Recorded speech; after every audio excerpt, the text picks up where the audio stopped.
একটি গ্রাম ছিল যেখানে মানুষেরা মিথ্যা কথা বলা এবং মিথ্যা সাক্ষ্য দেওয়ার জন্য কুখ্যাত ছিল। একদিন সেই গ্রামের একটি লোক এক শেখের উপস্থিতিতে এবং সাক্ষীদের সামনে শরীয়তসম্মতভাবে এক মহিলাকে বিয়ে করে। কিন্তু কিছুদিন যেতে না যেতেই স্বামী স্ত্রীর মধ্যে বিবাদ তীব্র আকার ধারণ করে। তখন সেই লোক তার স্ত্রীকে বাড়ি থেকে বের করে দেয় এবং তার সমস্ত অধিকার কেড়ে নেয়, এমনকি সে যে তাকে বিয়ে করেছে তাও অস্বীকার করে। মহিলাটি তখন কাজীর কাছে নালিশ নিয়ে যান এবং বলেন, এই ব্যক্তি আমার স্বামী, তিনি আমাকে শরীয়তসম্মতভাবে বিয়ে করেছেন এবং এর সাক্ষী অমুক অমুক ব্যক্তি। কাজী তখন স্বামী এবং সাক্ষীদের তলব করেন।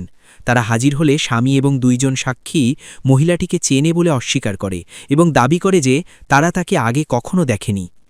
কাজী সাক্ষীদের দিকে গভীরভাবে তাকালেন, তারপর মহিলার দিকে ফিরে জিজ্ঞেস করলেন, তোমার স্বামীর বাড়িতে কি কুকুর আছে? মহিলাটি দ্বিধাহীনভাবে উত্তর দিলেন, হ্যাঁ। কাজী বললেন, তুমি কি কুকুরদের সাক্ষ্য এবং তাদের বিচার মেনে নেবে? মহিলা বললেন, হ্যাঁ। তখন কাজী আদেশ দিলেন, মহিলাটিকে লোকটির বাড়িতে নিয়ে যাও। যদি কুকুরগুলো তাকে দেখে ঘেউ করে তবে সে মিথ্যা বলছে, আর যদি তারা তাকে স্বাগত জানায় তবে সে তার স্ত্রী। এই কথা শুনে সাক্ষী এবং স্বামী উভয়ই ঘাবড়ে গেল এবং তাদের মুখে ভয়ের ছাপ ফুটে উঠল। শেষ পর্যন্ত তারা সবাই তাদের অপরাধ স্বীকার করল।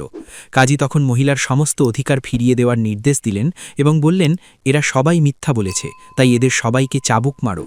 এরপর তিনি বিচারকক্ষের সবার দিকে তাকিয়ে বললেন, ধিক সেই গ্রামকে যেখানকার মানুষের চেয়ে কুকুর বেশি সত্যবাদী।